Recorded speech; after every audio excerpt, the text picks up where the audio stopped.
Una madre soltera las acogió sin tener nada, solo un colchón en el piso y frijoles contados. Esa noche, su hijo oyó un clic bajo la cama y encontró una bolsita con copias, un número y una llave mojada. Alguien tocó la puerta 2 veces, despacito, y él susurró: «Mamá». No siguieron. El olor a chile negro quemado todavía flotaba en el pasillo del edificio Lomas del Pedregal, cuando Rocío Hernández subió los 3 pisos cargando su cubeta de limpieza con una mano y la mochila de Mateo con la otra. Eran las 7:15 de la noche. El sol ya se había muerto sobre los techos de lámina del barrio y la calle de abajo zumbaba con el ruido de siempre. El puesto de tacos que nunca cerraba, el borracho que cantaba rancheras sin afinar, los niños que nadie mandaba a dormir a tiempo. Rocío no era de las que se quejaban. Hacía años que había aprendido que quejarse cansa más que el trabajo, y que el trabajo, al menos, deja algo a cambio. Mateo caminaba un paso atrás de ella, como siempre. 12 años, pantalón de mezclilla gastado en las rodillas, los ojos de ese color café oscuro que él heredó del padre que nunca mencionaban. Mateo no hablaba mucho, miraba.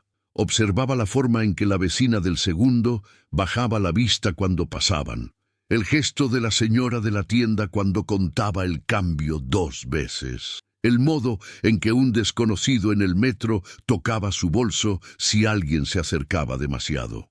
Había aprendido a leer el mundo de esa manera, a descifrar lo que la gente no decía, pero que su cuerpo gritaba.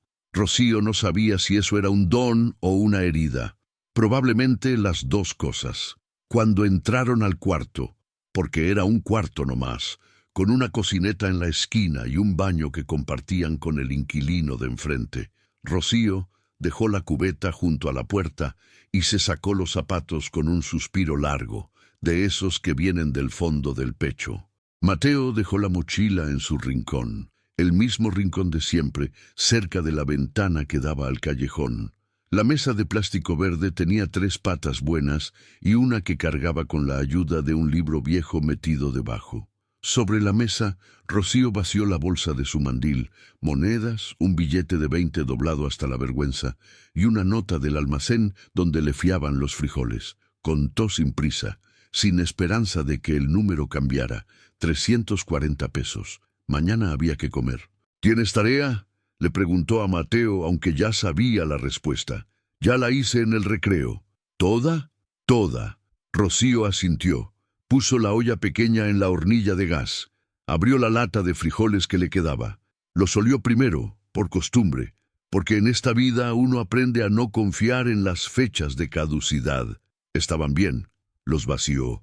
Añadió un poco de sal y la cebolla que le quedaba de ayer, ya algo mustia, pero todavía honrada. Mateo se sentó en el colchón y abrió su cuaderno. No porque tuviera más tarea, solo porque a veces escribía cosas que no le contaba a nadie, palabras sueltas, dibujos pequeños, fechas y horas y observaciones. Rocío lo había visto hacerlo, pero nunca le había preguntado. Había cosas que los hijos necesitaban guardar para ellos solos. Ella lo entendía. Fue entonces cuando tocaron la puerta. 3 golpes. Suaves. El tipo de golpes que piden permiso antes de pedir otra cosa. Rocío se tensó de inmediato. No esperaba a nadie. Nunca esperaba a nadie.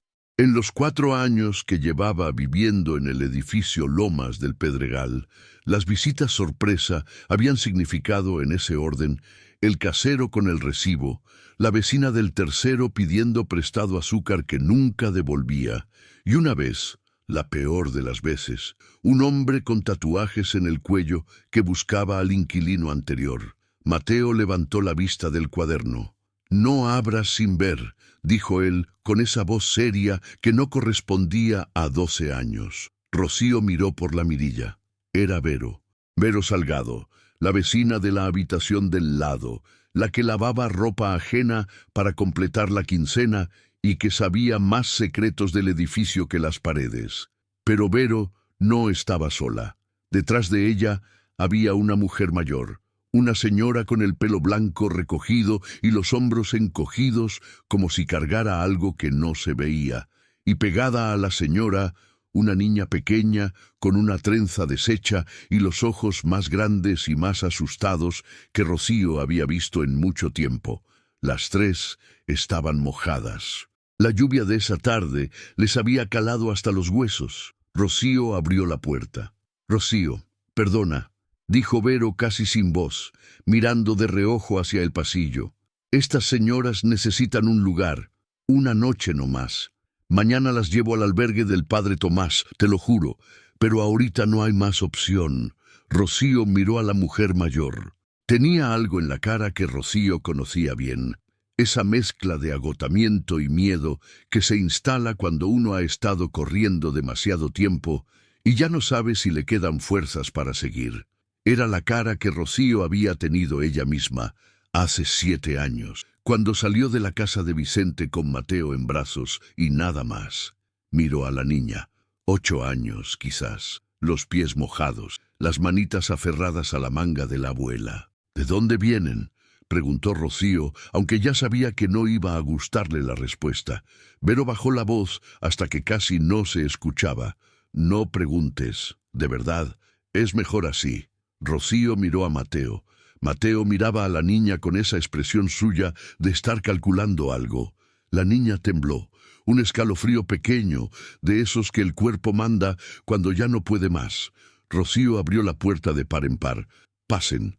Mientras la señora mayor cruzaba el umbral, Rocío notó algo. Cargaba una bolsa de plástico, de esas del supermercado, verde con letras blancas, apretada contra el pecho, con los 2 brazos envueltos alrededor de ella, como si fuera un recién nacido. Sus manos temblaban, pero no de frío. Rocío lo vio, lo registró, lo guardó. Vero entró un momento para ayudar a acomodarlas y luego se fue con la promesa de regresar temprano. «Mañana, Rocío, te lo juro, mañana esto se arregla». La puerta se cerró, y en el cuarto que apenas alcanzaba para 2, había ahora 4 personas. La señora mayor se llamaba Elvira, doña Elvira Cruz. Lo dijo con esa cortesía de las personas que aprendieron a presentarse, aunque estén destrozadas por dentro, como si las formas fueran lo último que se pierde. La niña era Lucía, su nieta. «Lucy», le decía la abuela. Lucy con el diminutivo cargado de ternura, como quien protege algo frágil con el puro sonido de las palabras. Rocío calentó más agua. Racionó los frijoles con cuidado. Más para la niña, más para la abuela, menos para ella. Mateo entendió sin que nadie dijera nada y comió poco, como hacía siempre cuando había que ajustar. Doña Elvira comía despacio, con cuidado, moviendo la cuchara como quien tiene miedo de parecer hambrienta, aunque lo estuviera. Lucía comía con prisa, sin levantar la vista del plato, con esa urgencia de quien lleva días contando las comidas. Rocío la observó y sintió algo en el pecho que no tenía nombre exacto. No era lástima, era reconocimiento. No hablaron mucho esa primera noche, solo lo necesario. «¿Necesita otra cobija?» «No, gracias, estamos bien». «¿La niña duerme bien?» «Cuando puede». Rocío improvisó la cama, el colchón dividido, ella y Mateo de un lado, la abuela y Lucía del otro, con una sábana vieja colgada de un clavo como cortina. No era mucho, pero era lo que había. A las 11 de la noche, el cuarto estaba en silencio. Mateo dormía. Lucía dormía pegada a su abuela como una lapa. Doña Elvira tenía los ojos cerrados, pero su respiración era demasiado regular para ser la de alguien que duerme de verdad. Rocío lo sabía porque ella también estaba en ese limbo, ese estado extraño en que el cuerpo se acuesta pero la mente sigue caminando. Escuchaba el ruido de la calle, siempre presente, siempre el mismo. Las tuberías del edificio que crujían a esa hora como si el edificio también estuviera acomodándose para la noche. El viento contra la ventana que no cerraba del todo. Y luego, algo más. Un sonido que no encajaba con los demás. Suave, casi nada. Como una respiración contenida, lenta y controlada, del lado de la puerta principal. Rocío abrió los ojos en la oscuridad del cuarto. No se movió. Esperó. El sonido se repitió. Una presencia del otro lado. Alguien que no quería ser escuchado, pero que tampoco se iba. Rocío apretó los dientes. Calculó. No era el viento. No era el edificio. Era alguien que esperaba. Alguien que vigilaba. Cerró los ojos de nuevo, pero no durmió. Contó las horas por el cambio de ruido en la calle. A la 1 de la mañana, el sonido de afuera había desaparecido. O quizás el que vigilaba había aprendido a quedarse más quieto. Mateo se despertó a las 2 de la madrugada con la garganta seca. Se levantó sin hacer ruido. Había aprendido a moverse así desde que tenía memoria, pisando primero con los talones, deslizando el peso, sin que el piso crujiera. Era algo que había practicado durante años en otra casa, en otro tiempo, cuando el ruido podía despertar al hombre que no debía despertarse. Fue a la cocina, bebió agua del grifo con las manos en cuenco. Fría, buena. Cuando regresó caminando por el cuarto en penumbra, pasó cerca del lado de la cama donde dormían la abuela y la niña. Y entonces lo vio. La bolsa de plástico verde no estaba abrazada por doña Elvira. Estaba en el piso, medio escondida bajo el borde del colchón, como si la señora la hubiera soltado en sueños sin querer. Mateo se detuvo. No debería mirar, lo sabía. Había una regla no dicha en esa casa sobre respetar las cosas de los demás, sobre no tocar lo que no era de uno. Pero Mateo era de esa clase de niños que aprenden a leer el peligro antes de leer los libros, y esa bolsa cargaba algo que olía a urgencia, a secreto, a cosa que no debería existir, pero existía. Se agachó, miró. Los papeles eran copias, fotocopias de algo que parecía oficial, columnas de números, firmas, sellos, doblados con cuidado, como quien los acomoda para que quepan sin arrugarse. Debajo de los papeles había un número escrito a mano en un pedazo de papel de cuaderno, con letra de persona mayor. 5 grupos de dígitos, separados por guiones, subrayados 2 veces. Y debajo del número, envuelta en un trapo húmedo, había una llave. Mateo la tomó entre 2 dedos. Era pequeña, metálica, del tipo que sirve para chapas de taquilla o caja de seguridad. Estaba fría, mojada, como si alguien la hubiera sacado del agua hace muy poco. La giró bajo la poca luz que entraba por la ventana, sin marca especial, sin etiqueta, solo el número 247 grabado con punzón en el cuerpo de metal, y fue entonces cuando escuchó el sonido. Un clic, suave, preciso, del lado de la puerta principal. El corazón de Mateo dejó de latir por un segundo completo. Se quedó quieto en cuclillas, la llave en la mano, los oídos abiertos al máximo. El cuarto estaba en silencio, la abuela respiraba. Lucía no se movía. Su madre tenía la respiración lenta de quien duerme. El clic no se repitió. Mateo esperó 2 minutos, 3, contando en silencio. Nada más. Volvió a su lado del colchón. Puso la llave de regreso, como estaba. Reacomodó los papeles.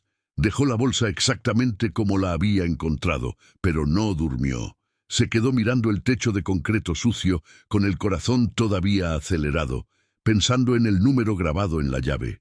247, como una dirección, como una advertencia, como la respuesta a una pregunta que todavía no sabía hacer. A las 6 de la mañana, Rocío se despertó con un sonido que conocía desde los huesos, 2 golpes en la puerta, despacio, con ese ritmo específico de quien no quiere despertar al edificio entero, pero tampoco quiere que uno piense que se puede ignorar. Se levantó sin hacer ruido. Mateo ya estaba despierto. La miraba desde el colchón, con los ojos completamente abiertos, alerta, como si tampoco hubiera dormido bien. Rocío fue a la puerta, miró por la mirilla. Un hombre, uniforme azul oscuro, bien planchado, placa metálica al pecho, bigote recortado, cara de unos 50 años, bien alimentada, de las que no conocen la angustia de los 340 pesos sobre una mesa. Sonreía. Rocío sintió que algo en su interior se atrincheraba. Puso la cadena antes de abrir. Dejó una ranura de 10 centímetros, nada más. ¿Sí?, dijo con una voz que consiguió que sonara casi normal. «Buenos días, señora», dijo el hombre. Su voz era amable, demasiado amable, del tipo de amabilidad que viene con entrenamiento. «Soy el comandante Lira, de la Dirección de Seguridad del municipio. Disculpe la hora, estamos buscando a 2 personas desaparecidas. Una señora mayor y una niña pequeña, familia que las está buscando con mucha preocupación. ¿Las ha visto?». Rocío sostuvo su mirada a través de la ranura. El comandante tenía los ojos de ese color avellana que parece amable, hasta que uno mira bien y ve que detrás no hay nada cálido. Sus ojos no estaban en el rostro de Rocío. Estaban escaneando lo poco que podía ver del cuarto detrás de ella. El colchón, la mesa, la olla sobre la hornilla. «No», dijo Rocío, «aquí solo vivimos mi hijo y yo». El comandante inclinó levemente la cabeza. Sonrió un poco más. «¿Segura?». «Segura». Hubo un silencio de 3 segundos. 3 segundos en que el comandante no se movió, no dijo nada, solo miró. Era el tipo de silencio que se usa para hacer que la gente llene el vacío con palabras que no debería decir. Rocío lo conocía bien. También lo había aprendido en otra casa, en otro tiempo. No dijo nada. «Bueno», dijo finalmente el comandante, «si llega a verlas, me hace el favor de avisarme. Es por su seguridad, señora, y la de su familia». Metió la mano al bolsillo del uniforme y sacó una tarjeta. «Mi número». La deslizó por la ranura de la puerta. Rocío no la tomó. La tarjeta cayó al piso del pasillo. El comandante la miró caer. Luego volvió a ver a Rocío. Ya no sonreía. «Que tenga buen día». Se fue. Rocío esperó a que sus pasos bajaran la escalera. Esperó el sonido de la puerta del edificio. Esperó un minuto más. Luego cerró la cadena. Puso la llave de la cerradura extra que ella misma había instalado el primer mes de vivir ahí y se apoyó contra la puerta con el corazón golpeando tan fuerte que podía escucharlo. Mateo estaba parado en medio del cuarto, pálido. Y en el silencio de ese cuarto pequeño y frío, con la abuela y la niña que fingían dormir del otro lado de la sábana y con el olor de los frijoles de anoche todavía en el aire, Mateo dijo lo que los dos ya sabían. «Mamá». Nos siguieron. Rocío despertó a doña Elvira con cuidado, pero sin rodeos. No había tiempo para suavidades que en el fondo no servían de nada. «Señora Elvira, necesito que me diga quién es ese hombre». La abuela abrió los ojos. Por un segundo, el sueño todavía estaba ahí. Esa fracción de segundo antes de que la realidad regrese de golpe. Luego regresó. Y con ella, el peso. Se sentó despacio. Los huesos le sonaron. Lucía se despertó asustada, como un animalito que duerme siempre con un ojo abierto, y se aferró al brazo de su abuela. «Rocío», dijo doña Elvira con una voz que cargaba más años de los que aparentaba. «Yo no quería traer esto aquí. Vero me dijo que era seguro, que eras de confianza, que una noche no más». «¿Quién es ese hombre?», repitió Rocío. Doña Elvira miró a Lucía. Luego miró a Mateo, que estaba sentado en su rincón mirando el piso. Luego miró a Rocío con esos ojos viejos y lúcidos que lo habían visto todo, y habló. Su marido, Ernesto Cruz, que en paz descanse, aunque la paz le costó la vida, había trabajado durante 18 años en la Dirección de Recursos del municipio. Un hombre de los que hacen el trabajo sin quejarse, que creen que si haces bien las cosas salen bien. Durante 18 años, Ernesto había procesado nóminas, contratos, presupuestos. Durante 18 años había visto cosas que no cuadraban, números que se iban a lugares que no existían, contratos que se pagaban doble por obras que aparecían en papel pero no en la realidad. Y durante 18 años había hecho lo que la gente sensata hace cuando trabaja con gente peligrosa, callar y seguir. Hasta hace 3 meses. 3 meses atrás, Ernesto había encontrado algo que no podía ignorar. un registro de transferencias que conectaba fondos de obra pública con cuentas privadas en el extranjero, nombres, fechas, cantidades, una cadena de firmas que llegaba hasta arriba, muy arriba, hasta gente que salía en las noticias sonriendo para las cámaras. Ernesto había sacado copias, había guardado registros, había hablado con un abogado, luego con otro. Había intentado presentar una denuncia formal y la habían perdido. Había intentado hablar con un periodista y el periodista había dejado de contestarle el teléfono después de 2 días. Y entonces, una noche de octubre, lo encontraron en el río Lerma, cara abajo, sin zapatos. El informe oficial decía accidente, caída accidental. El alcohol en la sangre era evidencia suficiente, aunque doña Elvira sabía, con esa certeza quieta y feroz de las mujeres que conocen a sus maridos, que Ernesto no bebía. No había bebido un trago en 15 años, desde que el doctor le diagnosticó el hígado dañado. Antes de que lo encontraran, dijo doña Elvira con la voz tan quieta que parecía estar contando algo de otra persona. Él me pasó la bolsa. Una semana antes, quizás, me dijo. Elvira, guarda esto. Si algo me pasa, tú sabes qué hacer. Yo guardé. Pensé que era precaución de hombre nervioso, que era por si las dudas. Se le quebró la voz, solo un segundo. Luego la recuperó. Cuando lo encontraron en el río, entendí qué significaba si algo me pasa, y empezaron a llegar, primero con preguntas amables, que si Ernesto había dejado papeles de trabajo, que si habría llevado documentos a casa, luego con menos amabilidad. Una noche encontré la puerta forzada, nada revuelto, nada robado, solo una señal de que habían entrado, de que sabían que yo tenía algo. Esa misma noche tomé a Lucía y salimos. Rocío escuchaba sin moverse. Mateo también escuchaba desde su rincón, con la cara absolutamente seria. ¿Qué hay en esa bolsa?, preguntó Rocío, aunque ya lo sospechaba.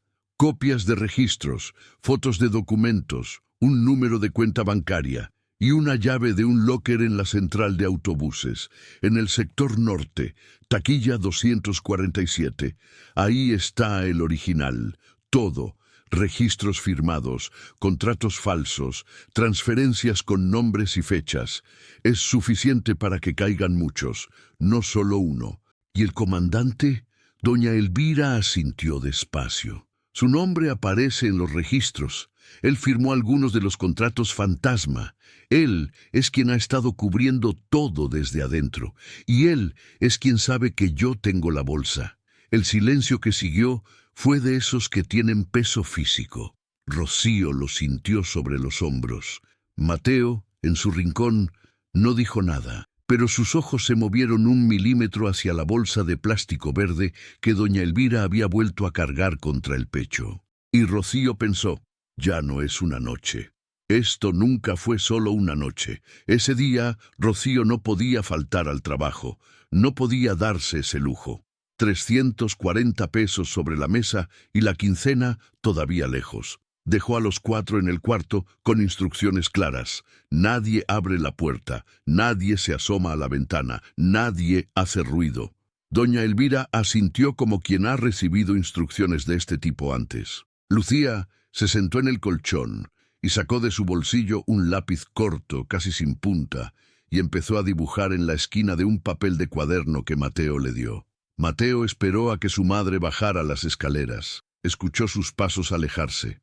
Escuchó el portón del edificio cerrarse. Y entonces hizo lo que sabía que no debía hacer. Se arrodilló junto al colchón de la abuela. Sacó la bolsa con cuidado. La abrió. Esta vez miró todo con más calma, con más detalle. Las copias eran exactamente lo que doña Elvira había descrito. Columnas de números con encabezados de dependencia municipal, fechas que iban desde hacía 4 años, firmas que se repetían. Pero lo que había pasado por alto la primera vez, en la oscuridad de la madrugada, era una foto impresa en papel normal, de las que salen de la impresora de casa, en blanco y negro. Era la copia de un recorte de periódico, una nota pequeña, de esas que van enterradas en la sección de ciudad donde nadie las lee. El titular decía: funcionario municipal fallece en accidente fluvial. Autoridades descartan irregularidades. Y debajo, la foto de un hombre de unos 60 años, con cara de cansancio permanente y los ojos de alguien que ya sabía cómo terminaría la historia. Ernesto Cruz, el marido de doña Elvira. Mateo leyó la nota entera. Luego leyó los créditos del periódico, El Regional del Bajío, 14 de octubre. Pero lo que lo paralizó no fue el titular ni la foto. Fue algo pequeño en la esquina inferior del recorte, el logo del periódico, un diseño simple de una letra estilizada. Y junto al logo, como parte del membrete de la nota, un símbolo, una letra L, dentro de un círculo, con una línea diagonal cruzándola. Mateo lo miró durante 10 segundos. Luego buscó en su memoria con esa forma que tenía de jalar hilos sueltos hasta que aparece la imagen completa. La placa del comandante. Él la había visto solo un segundo a través de la ranura de la puerta, pero lo había registrado todo.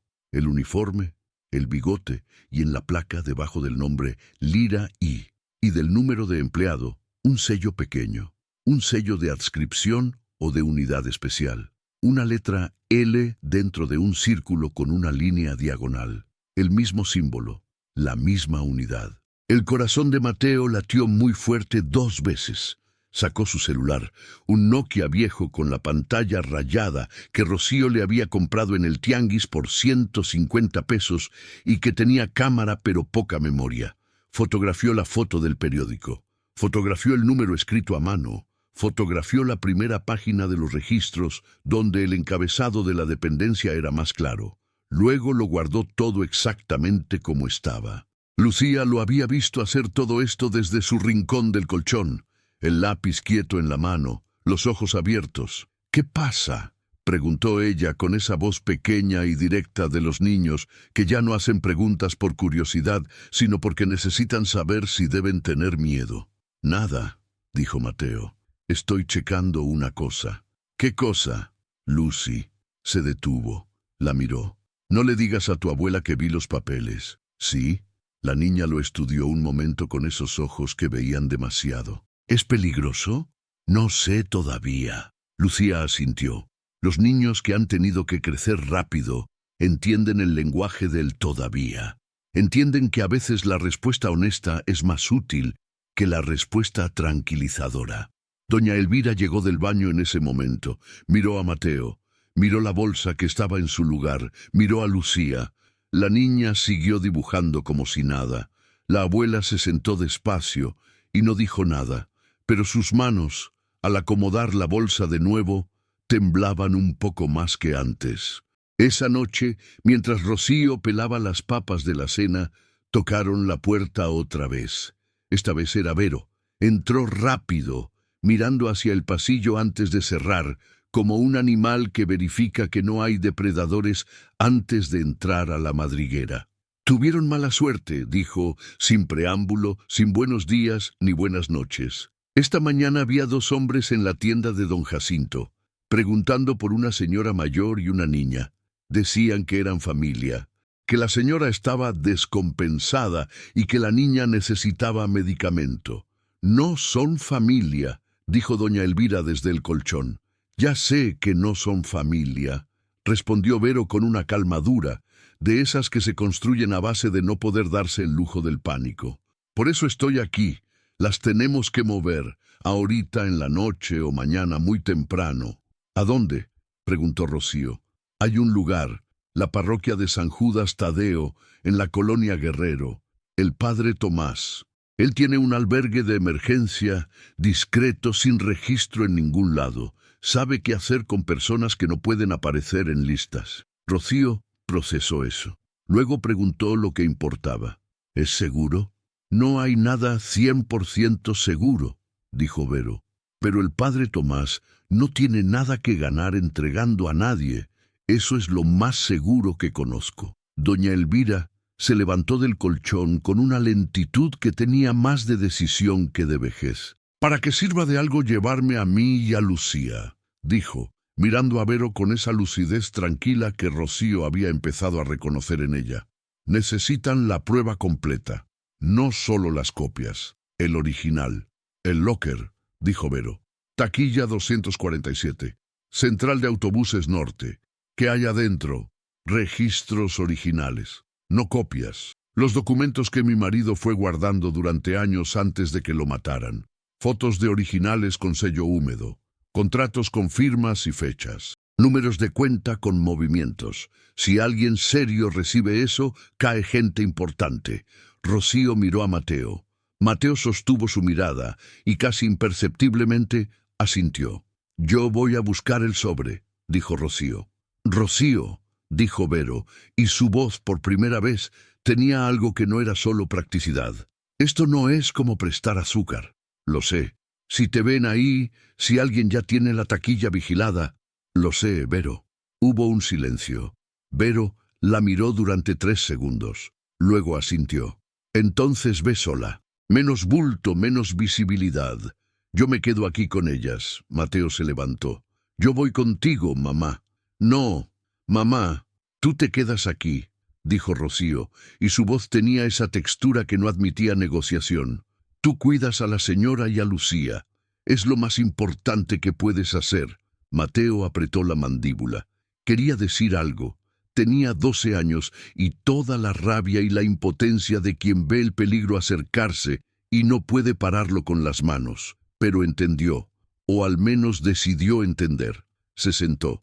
Rocío se cambió la playera, se puso la chamarra oscura, guardó la llave en el bolsillo del pantalón y salió. La central de Autobuses Norte era un edificio de los años 70 que olía a diésel y a fritangas y a gente que lleva demasiado tiempo esperando algo. A las 10 de la noche estaba semivacío. Algunos pasajeros con bolsas de mano, un par de familias dormidas en las bancas de plástico, un señor con sombrero que vendía chiclosos junto a la puerta. Rocío caminó derecho, sin vacilar, porque vacilar es lo primero que se nota. Fue al sector de taquillas automáticas. Fila A, números 200 al 300, taquilla 247. La llave entró sin dificultad. La chapa cedió. Dentro había un sobre de papel manila, grueso, sellado con cinta adhesiva amarilla. Rocío lo tomó con las 2 manos. Pesaba más de lo que esperaba. Lo metió dentro de su chamarra, contra el pecho, como había visto a doña Elvira cargar su bolsa de plástico.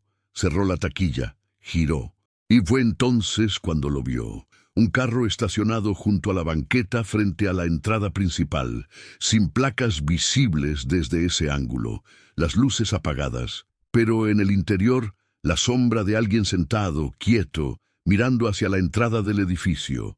Rocío no detuvo el paso, no volteó 2 veces, caminó hacia la salida lateral, la que daba a la calle de atrás, donde los taxistas ilegales esperaban clientela. Tomó el primer taxi que encontró, dio una dirección a 3 calles de su edificio. Se bajó ahí y caminó el resto. Llegó a casa con el sobre pegado al pecho y el corazón latiendo tan fuerte que podía escucharlo en los oídos. Mateo estaba sentado junto a la puerta, en el piso, con el celular en la mano y los ojos abiertos como los de alguien que lleva horas sin parpadear. «¡Mamá!», dijo antes de que ella pudiera hablar. «El comandante volvió. Hace 1 hora. Tocó la puerta. Le dije que no había nadie. Se fue, pero dijo que regresaba». Rocío miró a doña Elvira. Doña Elvira miró el sobre en las manos de Rocío.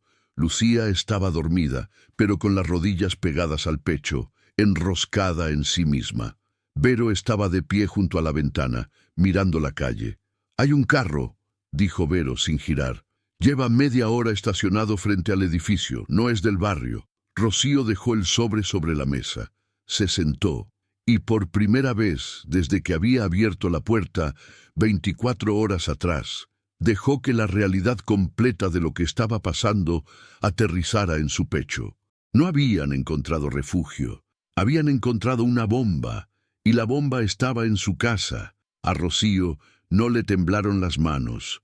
Le habría gustado decir que sí, que tuvo miedo de una manera visible y dramática como en las películas, pero la verdad es que el miedo que ella conocía no temblaba. Se acomodaba, se volvía frío y silencioso y calculador, como una llama que ya no brinca sino que simplemente quema. Pasó esa noche en silencio, pensando. Y antes del amanecer le dijo a Mateo: «Necesito que hagas algo peligroso». Mateo la miró sin parpadear. «Cuando el comandante regrese, necesito una grabación. Necesito que diga con su propia voz que sabe lo de la bolsa, que viene por la prueba, no por proteger a nadie. Sin eso, es su palabra contra la nuestra, y su palabra tiene placa». Mateo ya estaba pensando en cómo hacerlo. «El Nokia graba audio», dijo. «¿Cuánto tiempo?» «Depende de la memoria. Tengo unos 20 minutos libres». «Es suficiente».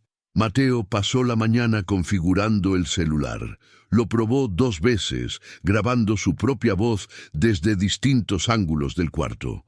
Aprendió dónde había que ponerlo para que captara la puerta sin que se viera desde afuera. Al final, eligió el espacio entre el marco de la puerta y el mueble de zapatos, una ranura de 3 centímetros donde el Nokia cabía de lado, con el micrófono apuntando hacia la entrada. Esa noche, a las 11:15, tocaron la puerta. 3 golpes, como la primera vez, pero sin el ritmo de quien pide permiso. Esta vez era el ritmo de quien avisa. Mateo activó la grabación antes de que Rocío se levantara. Rocío abrió la puerta con la cadena puesta.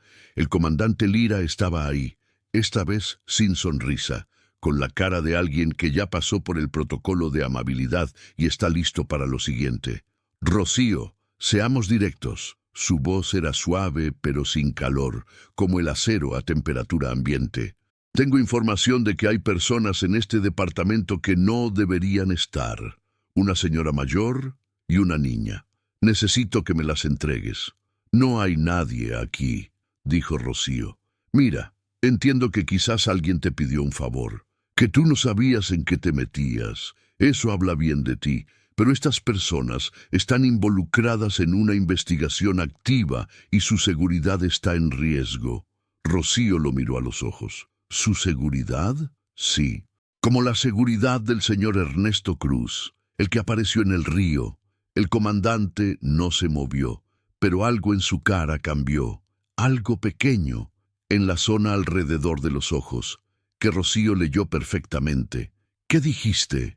«Sé quién es usted», dijo Rocío, y su voz no tembló ni 1 milímetro. «Sé qué hizo, y sé que no vino por ellas. Vino por la prueba». El comandante dio un paso hacia la puerta. Rocío no retrocedió. Por un segundo, nadie habló. Era el tipo de silencio que pasa cuando 2 personas se miden y ambas entienden que la partida ya no es de cortesía. «Rocío», dijo finalmente el comandante, y ahora su voz tenía algo diferente. No amenaza abierta, sino la calma de alguien que explica la gravedad de una situación a quien todavía puede elegir. «Esa bolsa tiene información que involucra a personas con mucho poder, gente que no perdona y que no olvida. Si tú la tienes, tú eres un problema para ellos. Yo puedo ayudarte. Yo puedo hacer que esto desaparezca y que tú y tu hijo estén seguros, pero necesito que me entregues lo que tienes». Rocío escuchó cada palabra y luego cerró la puerta. Escuchó los pasos del comandante alejarse por el pasillo. Escuchó la puerta del edificio. Escuchó el silencio. Mateo salió de su rincón y recuperó el Nokia. Reprodujo los últimos 2 minutos en voz baja, con la pantalla cerca de la oreja. La voz del comandante sonaba perfecta, nítida, con nombres que no debería decir y admisiones que no debería hacer. «Está», dijo Mateo. Rocío asintió. «Bien». Al día siguiente, mientras Rocío y doña Elvira revisaban el sobre por primera vez juntas, Lucía estaba jugando en el colchón. Tenía la llave mojada en la mano, la que Mateo había vuelto a sacar para mostrarle a Rocío, y la giraba entre los dedos, inspeccionándola con esa concentración que tienen los niños cuando algo les parece conocido, pero no saben exactamente por qué. De repente levantó la vista. «Abuela», dijo, «esta es la llave que tú escondías en la media». Doña Elvira dejó de hablar a la mitad de una palabra. «¿Qué? La llave, la que guardabas en la media café, en el armario del cuarto grande. Yo la vi una vez y me querías regañar, Me dijiste, no la toques, Lucy, es importante. Doña Elvira miró la llave en las manos de la niña y entonces hizo algo que Rocío no esperaba. Cerró los ojos. Un segundo largo, donde algo que no era solo cansancio cruzó por su cara. Sí, cariño, dijo. Es esa. Luego miró a Rocío con una expresión que había cambiado. Ya no era la mujer que carga el secreto de alguien que murió. Era la mujer que acaba de recordar algo que creyó perdido. Esta llave no es del locker, dijo doña Elvira. Esta es la llave de la casa de Rodolfo, el hermano de Ernesto, en las afueras, en Salvatierra. Ernesto me habló de ella. Dijo que si pasaba algo, había una segunda copia de todo guardada en esa casa, en un archivero con candado. ¿Rodolfo sabe que está ahí?, preguntó Rocío. Rodolfo murió hace 2 años. La casa está sola, pero la llave todavía existe. Y si Ernesto puso esa llave en la bolsa junto con los registros, es porque quería que yo la encontrara, que supiera que había otro lugar. Rocío miró la llave. Pensó. Si hay 2 copias, dijo, entonces, aunque pierdan la del locker, sigue existiendo otra. Exacto. Era como un seguro de vida construido por un hombre que ya no confiaba en que los vivos lo protegerían. Mateo levantó la vista. Eso hace que la prueba sea más difícil de desaparecer, ¿verdad? Sí, dijo Rocío. Entonces el comandante no puede solo con quitarnos la bolsa. No. Mateo asintió con la cabeza despacio, con esa expresión suya de estar terminando de armar un rompecabezas en la mente. Entonces tenemos más poder del que pensábamos. Nadie respondió, pero nadie lo contradijo. Vero llegó esa tarde con noticias. No llamó antes, solo llegó, tocó la puerta con el código que habían acordado. 2 golpes, pausa, 1, y entró con cara de quien viene de correr, aunque no haya corrido.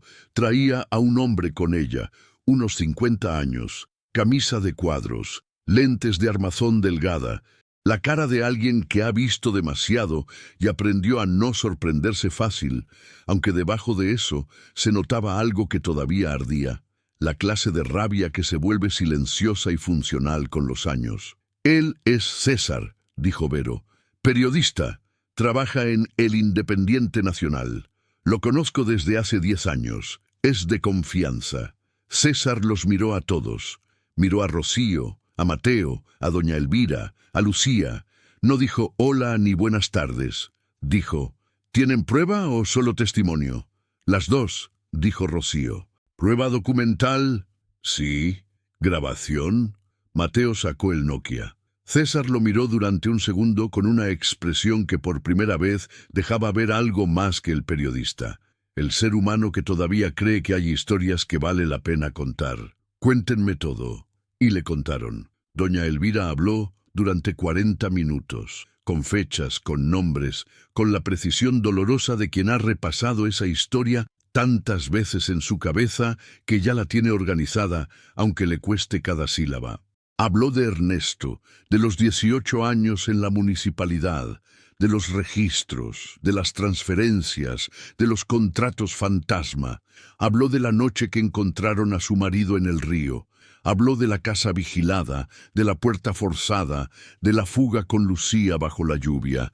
Rocío habló de la visita del comandante, 2 veces, la sonrisa de la primera, la cara sin sonrisa de la segunda. Mateo reprodujo la grabación. César escuchó con los auriculares puestos, los ojos fijos en un punto del piso. Cuando terminó, se quitó los auriculares con cuidado.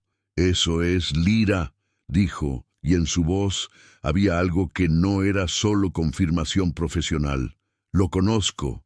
Llevo 3 años intentando conectar su nombre con irregularidades en obras públicas del Bajío. Nunca tuve suficiente». Abrió el sobre grueso que Rocío puso sobre la mesa. Leyó en silencio durante 20 minutos. Las páginas crujían en el cuarto quieto. Nadie habló. Lucía dibujaba en su rincón. Mateo observaba la cara del periodista como si pudiera leer en ella el veredicto. Cuando César terminó, puso los papeles sobre la mesa con cuidado. Se quitó los lentes, se frotó los ojos. «Esto es grande», dijo. «Muy grande. No es solo Lira. Son 4 funcionarios más, 2 presidentes municipales, una empresa constructora con contratos en 6 estados. Y hay nombres que llegan a nivel federal. Doña Elvira cruzó las manos sobre el regazo. Lucía levantó la vista del dibujo. ¿Pueden publicarlo?, preguntó Rocío. «Puedo publicarlo», dijo César. «Mañana, portada, con la grabación como audio verificado, con los documentos escaneados, con el testimonio de doña Elvira como fuente directa». Hizo una pausa. «Pero antes necesito que ella firme una declaración, y necesitan un abogado. Esta noche». «¿Tienes un abogado?», le preguntó Vero a Rocío. «Tengo el número de una organización», dijo Vero, sin que nadie se lo preguntara a ella. «Derechos en Movimiento. Llevan casos así. Si les digo que es urgente, alguien viene esta noche». «Llámalos», dijo Rocío. Vero ya estaba marcando. César miró a Mateo. «¿Tú encontraste la bolsa?» «Sí». «¿Cómo supiste que era importante?» Mateo pensó la respuesta un momento. «La abuela no soltaba la bolsa ni para dormir», dijo. «Uno aprende que si alguien cuida algo así, es porque vale más de lo que parece». César asintió, con esa expresión de quien reconoce en otro una habilidad que a él le costó años desarrollar. Buen instinto. Mateo no respondió, pero algo en su cara, muy brevemente, dejó de ser tan serio. Esa noche fue la más larga. La abogada llegó a las 10:30, una mujer de unos 40 años con una mochila llena de formatos y la energía controlada de alguien que lleva demasiados años trabajando en emergencias. Se llamaba Adriana. No preguntó nada que no necesitara saber. Tomó la declaración de doña Elvira en 2 horas, con paciencia y sin interrumpir, salvo para pedir fechas exactas. Lucía se durmió a la mitad del proceso, acurrucada en el colchón, con el dibujo que había estado haciendo toda la tarde pegado al pecho. Mateo le quitó el lápiz de la mano con cuidado para que no se lo clavara al moverse. Antes de guardar el dibujo, lo miró. Era un carro negro dibujado con líneas torpes pero reconocibles, y junto al carro una figura con un círculo en el brazo. No era una persona completa, era solo el brazo y el círculo, como cuando los niños dibujan los detalles que les importan sin preocuparse por el resto del cuerpo. Un círculo con una L adentro. Mateo lo miró durante un momento largo. Luego se lo llevó a César, que seguía en la mesa revisando documentos. «Mire lo que dibujó la niña». César tomó el papel, lo estudió. «¿Ella vio la placa del comandante?» «No creo», dijo Mateo, «pero quizás vio algo más. Antes de que llegaran aquí, cuando las estaban siguiendo». César sacó su libreta. «¿Lucía?» La niña no se despertó. César miró el dibujo de nuevo. Luego miró los documentos frente a él y buscó algo. Encontró una página, el encabezado de una de las empresas constructoras. El logo de la empresa era exactamente ese, una L dentro de un círculo. Constructora Lira and Asociados, S.A.D.C.B., el negocio privado del comandante, registrado a nombre de su hermano, pero con él como apoderado. «Tenía su empresa con el mismo logo que su placa», dijo César, más para sí mismo que para los demás. «La arrogancia de creer que nadie va a conectar los puntos, o la certeza de que nadie iba a poder hacer nada aunque los conectara», dijo doña Elvira desde donde estaba, sin levantar la vista. Nadie respondió eso, porque era verdad, y a veces la verdad no necesita respuesta. A la 1 de la mañana, la abogada Adriana terminó la declaración, firmada, con huellas, con testigos. Guardó todo en su mochila. «Necesitan salir de aquí antes de que amanezca», dijo. «Tengo un lugar, un albergue de la Red de Derechos en Movimiento. Discreto, sin dirección pública. Esta noche los registro bajo nombres provisionales y mañana empezamos el proceso de protección formal». Rocío miró a Vero. Vero asintió. «Mi carro está abajo. Puedo sacarlos por la calle de atrás». Rocío miró a Mateo. Mateo ya estaba empacando las pocas cosas que tenían: el Nokia, el cuaderno, la chamarra. Doña Elvira se puso de pie. Despertó a Lucía con cuidado, con la ternura específica de quien ha despertado a niños asustados muchas veces y sabe que la clave es la voz antes que las palabras. Lucita, ya nos vamos. Lucía abrió los ojos, vio las caras de todos, entendió sin preguntar. Se levantó y tomó la mano de su abuela. ¿A dónde vamos? ¿A un lugar más seguro? ¿Más seguro que aquí? Sí. Lucía miró a Rocío, luego miró a Mateo. ¿Ustedes también van? Mateo la miró. Y por primera vez en toda esa historia sonrió, solo un poco, con esa sonrisa rara que tiene la gente que no sonríe seguido, que vale más por eso. Sí, dijo, nosotros también vamos. Salieron en silencio por la escalera trasera, la que daba al callejón donde los gatos peleaban de noche y nadie se asomaba. Vero iba adelante mirando, Rocío atrás, mirando también. Entre los dos, doña Elvira con Lucía de la mano y Mateo cargando la bolsa de plástico verde que doña Elvira le había confiado sin que nadie dijera nada, apretada contra el pecho. El carro de Vero era un Tsuru rojo con el cofre abollado que arrancaba a la tercera vez de girar la llave. Arrancó a la segunda, como si supiera que no era noche para caprichos mecánicos. Las calles de la ciudad a la 1 de la mañana tienen ese aspecto de escenografía, demasiado vacías, demasiado iluminadas en algunos puntos y demasiado oscuras en otros, como si alguien hubiera puesto las luces sin pensar mucho en la lógica. Vero manejó por calles secundarias, nunca por la avenida principal, nunca por el camino más corto. Mateo miraba por la ventana trasera, Rocío miraba por el espejo lateral. Ningún carro los seguía, o al menos ninguno que pudieran ver. A las 2 de la mañana llegaron a las oficinas del Independiente Nacional, un edificio de 4 pisos en la colonia Doctores que olía a tóner y a café viejo y a urgencia. César los esperaba en la entrada con un encargado de seguridad que abrió sin preguntar. Subieron al 3er piso. César había preparado la sala de trabajo, una mesa larga con computadoras, una cafetera y la cara de 2 compañeros que claramente habían sido llamados fuera de sus casas, pero no protestaban. Rocío le entregó el sobre. César lo abrió de nuevo, esta vez frente a sus compañeros. Los documentos fueron escaneados. La grabación fue transferida al sistema y verificada por el técnico de audio. La declaración de doña Elvira fue registrada y cotejada con los documentos. Durante ese proceso, doña Elvira habló una vez más, esta vez para las cámaras, con la cara entera, con el nombre completo, con la historia del marido muerto y la bolsa y la fuga y las noches contando pasos en la oscuridad.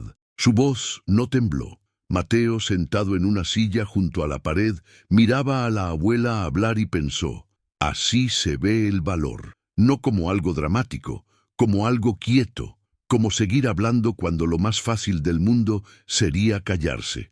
Lucía se había quedado dormida en el sillón de espera, con la chamarra de Rocío sobre los hombros. Tenía en la mano, sin soltarlo ni dormida, el lápiz corto con que había dibujado toda la tarde. César terminó a las 4 de la mañana. La nota sale en la edición digital a las 6, miró a Rocío, y en papel a las 8. Portada. ¿Están seguros de que tienen suficiente?, preguntó Rocío. Tenemos más que suficiente. Hizo una pausa. Pero ustedes van a necesitar protección. Cuando esto salga, la gente que está detrás del comandante va a estar furiosa.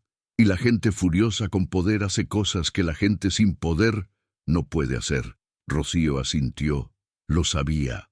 La abogada Adriana los lleva al albergue ahora, dijo César. Esta noche empieza la protección formal. Mañana empiezan los procesos legales.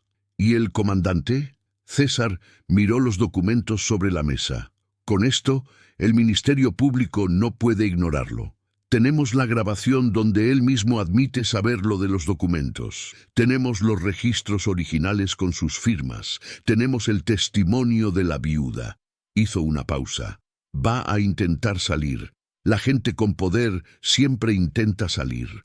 Pero hay puntos en los que la documentación es tan completa que la única salida es hacia adentro. Rocío miró a Mateo. Mateo la miró a ella. Y en ese cuarto con olor a tóner y café viejo, en esa madrugada que ya casi era mañana, algo entre los dos cambió de temperatura. No era alivio, era algo más difícil de nombrar. La sensación de haber cruzado un río muy ancho y estar del otro lado, mojados y temblando, pero del otro lado. Gracias, dijo Rocío, no a César específicamente, a todos y a nadie. En la noche, César asintió. Gracias a ustedes, dijo, y lo decía en serio. Este tipo de historia necesita gente que no voltee para el otro lado. El albergue de derechos en movimiento estaba en una calle sin nombre que no aparecía en los mapas de Google, en una colonia que la gente del barrio llamaba simplemente La Guerrero Vieja. Era una casona de principios del siglo pasado, de paredes gruesas, color amarillo deslavado, con un patio interior donde crecía un naranjo que nadie había podado nunca y que por eso era perfecto. Llegaron a las 5 de la mañana, cuando el cielo todavía no decidía entre noche y día. La persona que los recibió era una mujer llamada Refugio, Doña Refu, le decían todos, que debía tener 70 años, pero se movía como si tuviera 50 y que miraba a las personas con la clase de atención que solo se desarrolla después de haber visto demasiado dolor y haber decidido no acostumbrarse. Pasen, dijo sin más. Hay cuartos, hay comida. Nadie entra aquí sin que yo lo deje entrar. Lucía la miró con los ojos entreabiertos de quien acaba de despertar del sueño del carro. ¿Tiene naranjas?, preguntó la niña mirando el árbol del patio. Doña Refu la miró un segundo con algo en la cara que no era exactamente sonrisa, pero se le parecía. En una semana están listas. Entonces me quedo hasta que estén listas, dijo Lucía con esa lógica aplastante de los 8 años. Doña Refu sí, sonrió entonces. Aquí te quedas el tiempo que haga falta, mija. A las 6 de la mañana, la nota apareció en la versión digital de El Independiente Nacional. El titular ocupaba toda la pantalla. Red de corrupción municipal desvió 340 millones en contratos fantasma, documentos, grabaciones y testigo directo. Y debajo, en letra más pequeña, el comandante de seguridad, Iván Lira, aparece grabado exigiendo la devolución de pruebas a testigo protegida, 5 funcionarios implicados, investigación en curso. A las 8, el periódico de papel llegó a los puestos con esa portada. A las 9:42, el comandante Iván Lira fue detenido por agentes de la Fiscalía especializada en combate a la corrupción en el estacionamiento de la Dirección de Seguridad Municipal, cuando intentaba retirar su carro personal. Dicen los que estaban ahí que no resistió, que entró al vehículo de la Fiscalía con esa calma fría de quien ya sabía que este día llegaba y solo esperaba que tardara más.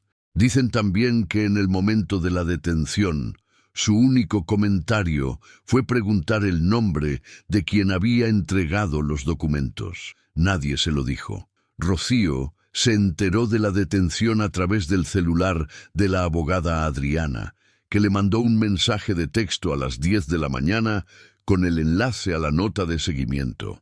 Estaba sentada en el patio del albergue, en una silla de plástico bajo el naranjo sin podar, con una taza de café en las manos y el sol de noviembre cayendo tibio sobre los hombros. Mateo estaba a su lado, leyendo en su cuaderno, no escribiendo, leyendo lo que había escrito antes, fechas, horas, observaciones, la historia de los últimos 3 días en su letra apretada y pequeña.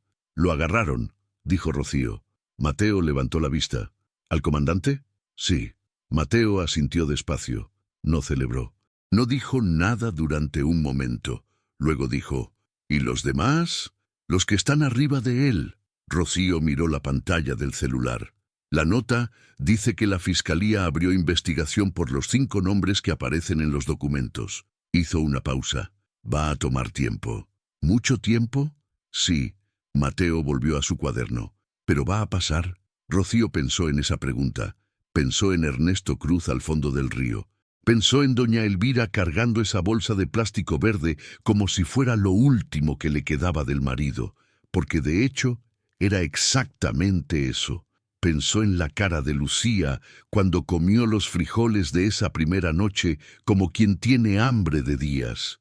Pensó en Mateo a las 2 de la madrugada, en cuclillas junto a un colchón ajeno, con una llave fría en la mano y el corazón latiendo en los oídos. Va a pasar, dijo. No va a ser fácil y no va a ser rápido, pero va a pasar. Mateo asintió. Una vez, con esa seriedad suya que Rocío a veces quería que pesara menos, que quería que él pudiera soltar aunque fuera por unas horas. Mateo, ¿qué? Hiciste bien. Todo. Él la miró. Y por una fracción de segundo, 12 años se vieron como 12 años. El niño debajo de la máscara del niño que tuvo que crecer rápido. Tú también, mamá. Rocío tomó un sorbo de café. El naranjo del patio movió las ramas con un aire que olía a tierra mojada y a chilacayote, y a esa combinación específica de noviembre en el centro del país que no se parece a ninguna otra cosa en el mundo. 4 meses después, doña Elvira Cruz fue reconocida oficialmente como testigo de cargo en el caso contra la red de corrupción municipal. La Fiscalía le asignó protección. Un abogado de oficio especializado llevó su caso sin cobrarle un centavo. El proceso judicial duró más de lo que cualquiera hubiera querido. La justicia en este país tiene sus propios tiempos, que no siempre coinciden con los tiempos del dolor. Pero avanzó. 2 de los 5 funcionarios implicados llegaron a un acuerdo con la Fiscalía. Los otros 3 fueron a juicio. El comandante Lira esperó el proceso en prisión preventiva, sin fianza, porque el juez consideró que había riesgo de fuga y de obstrucción. La empresa constructora Lira in Asociados, S.A. de Ceibe, fue intervenida y sus contratos con el municipio fueron anulados. El periodista César ganó ese año el Premio Nacional de Periodismo en la categoría de investigación. En su discurso de aceptación, habló de las fuentes anónimas y del coraje de las personas ordinarias que hacen cosas extraordinarias cuando no les queda de otra. No dio nombres, no necesitaba darlos. Lucía Cruz comió las naranjas del patio del albergue cuando estuvieron listas.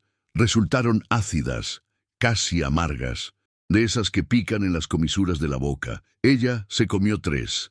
Luego fue a buscar a Mateo, que estaba en el cuarto leyendo, y le llevó una. «Están bien», le dijo. Mateo mordió la naranja y arrugó la cara. «Están ácidas». «Pero están bien». Él no respondió de inmediato. Miró la naranja, la terminó. «Sí», dijo al final. «Están bien». Eso fue todo. Pero los 2 entendieron que no estaban hablando de naranjas. Mateo siguió yendo a la escuela. La nueva escuela, en la colonia nueva, que no era tan diferente de la anterior, pero que tenía una cancha de básquetbol cubierta que la anterior no tenía. Su maestra se llamaba Doña Esperanza, que era el nombre más literario posible para una maestra de primer año de secundaria, y le dijo en la primera semana que tenía buena cabeza para los detalles. Mateo no respondió nada. Pero esa noche escribió en su cuaderno: «La maestra dijo que tengo buena cabeza para los detalles», como si eso fuera algo que uno aprende. No es algo que uno aprende, es algo que uno necesita para sobrevivir y luego se queda. Lo leyó, lo pensó, y abajo, en letra más pequeña, añadió: «Pero quizás con el tiempo se puede usar para algo que no sea solo sobrevivir». Rocío dejó el trabajo de limpieza de oficinas 4 meses después, no porque encontrara algo mejor de inmediato, sino porque Vero, que sabía cómo funcionaba el barrio mejor que nadie, la conectó con una cooperativa de mujeres que hacía catering para eventos y necesitaba a alguien de confianza que no le tuviera miedo a las horas largas. El primer mes ganó lo mismo de siempre. El segundo mes ganó más. El tercer mes, por primera vez desde que podía recordar, llegó a la quincena sin contar monedas. No era mucho, No era fácil, pero era suyo, y era honesto, y nadie se lo podía quitar. Una tarde, volviendo del trabajo con el cansancio bueno de quien hizo algo real, subió los 3 pisos del edificio nuevo, más limpio que el anterior, con las 3 patas de la mesa bien sólidas, y encontró a Mateo en la mesa haciendo tarea. No la vio llegar. Estaba concentrado, con el ceño fruncido de cuando resuelve algo difícil, la lengua ligeramente entre los dientes como cuando era chico y aprendía a escribir. Rocío lo miró desde la puerta un momento sin anunciarse. 12 años y ya tan serio, ya tan atento, ya tan marcado por todo lo que había visto y guardado y cargado solo para no preocuparla. Mateo. Él levantó la vista. ¿Estás bien? Era la pregunta que ella no se acordaba de hacerle lo suficiente. La pregunta que se pierde cuando uno está sobreviviendo porque la supervivencia toma todo el espacio. Él la miró, pensó la respuesta, como hacía con todas las preguntas importantes. Sí, dijo. ¿Tú? Sí. Se miraron. Y en ese silencio que tenía la temperatura exacta de 2 personas que se conocen de verdad, Rocío entendió algo que había sabido siempre, pero que ahora podía nombrarlo. No era que hubieran salido ilesos. Salir ileso es para la gente que no entra al río. Ellos habían entrado al río y habían salido mojados y marcados y distintos de cómo entraron, pero estaban del otro lado. Y el otro lado, con todo lo que costaba llegar ahí, era infinitamente mejor que quedarse quietos en la orilla. Hay una cosa que Rocío pensó muchas veces después, en esos momentos tranquilos que empezaron a aparecer con más frecuencia. La noche que abrió la puerta, 340 pesos sobre la mesa, un colchón en el piso, frijoles contados, y 3 golpes suaves en la puerta de alguien que no esperaba a nadie. Ella podría no haber abierto. Nadie la habría culpado. En este mundo, no abrir la puerta es lo razonable, lo prudente, lo que hace la gente que aprendió a sobrevivir no metiéndose en lo que no le corresponde. Pero ella abrió. No por heroísmo, no por bondad abstracta. La abrió porque vio a una mujer con los hombros encogidos y una bolsa apretada contra el pecho y supo, con esa certeza que viene del cuerpo antes que de la mente, que esa mujer había corrido del mismo tipo de oscuridad de la que ella misma había corrido hace 7 años. Y nadie le había abierto la puerta a ella esa noche. Nadie le había dado un colchón en el piso y frijoles contados y un pasen. Eso lo cargaba Rocío desde hacía años, como una deuda con el universo que no tenía a quien pagarle. Y el universo, con su lógica rara y a veces brutal, le había mandado la oportunidad de pagar exactamente cuando menos tenía con qué. Eso era el milagro, pensó. No los documentos, no la grabación, no la portada del periódico. El milagro era que la bondad verdadera, la que no pregunta si puede costear el riesgo antes de actuar, resulta ser la cosa más estratégica del mundo cuando llega el momento en que todo se decide. No porque la bondad gane siempre, sino porque sin ella las pruebas se pierden, los testigos callan, las bolsas de plástico verde se quedan debajo de las camas de los ricos hasta que nadie se acuerda de que existieron. La bondad de Rocío había mantenido viva la prueba, y la prueba había mantenido viva la posibilidad de justicia, y la justicia, lenta y complicada y imperfecta como siempre es, había empezado a moverse. Eso era el milagro, que a veces abrir la puerta lo cambia todo. Doña Elvira plantó una maceta de epazote en la ventana del cuarto del albergue el día que le dijeron que el proceso iba a continuar. No dijo nada cuando la plantó. Solo la acomodó en el borde de la ventana, donde le daba el sol de la mañana, y la regó con cuidado, con la misma concentración que ponía en todo. Lucía la vio desde atrás. ¿Para qué es? Para los frijoles, mija. ¿Cuándo vamos a comer frijoles con epazote? Doña Elvira la miró, sonrió. Y era una sonrisa distinta a las que había tenido en los días anteriores. No la sonrisa de quien se esfuerza por parecer bien, sino la de alguien que por primera vez en mucho tiempo Tiene razones reales para sonreír. Pronto, dijo, cuando tengamos cocina propia. Lucía asintió como si eso fuera un contrato sellado. Yo ayudo. Tú siempre ayudas, Lucy. La niña sonrió y corrió al patio a ver si las naranjas habían madurado más. Afuera, en la ciudad, noviembre seguía siendo noviembre, el mes de los muertos y de las caléndulas y del olor a copal que se mete por las ventanas sin pedir permiso. El mes en que los mexicanos recuerdan que los que se fueron no se van del todo, que hay algo en el aire de estos días que los acerca, que los hace presentes de una manera que no necesita explicación lógica para ser real. Ernesto Cruz no tenía ofrenda ese año. Su casa estaba vacía, pero doña Elvira le puso una flor de cempasúchil en el borde de la maceta de epazote, sin decirle nada a nadie, como un secreto entre ella y el hombre que pasó 18 años haciendo el trabajo correcto en silencio y que al final, aunque ya no estaba, había conseguido que la verdad sobreviviera. La flor olía a tierra y a otoño y a las cosas que no se rinden aunque tengan todas las razones del mundo para hacerlo.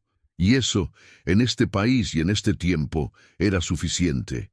Era más que suficiente. Era todo. Vamos a crear algo juntos, comenta 1, lo que más te gustó de la historia y 2, tu ciudad o país. Así conocemos a nuestra comunidad alrededor del mundo. Y no olvides darle like y suscribirte para más historias transformadoras.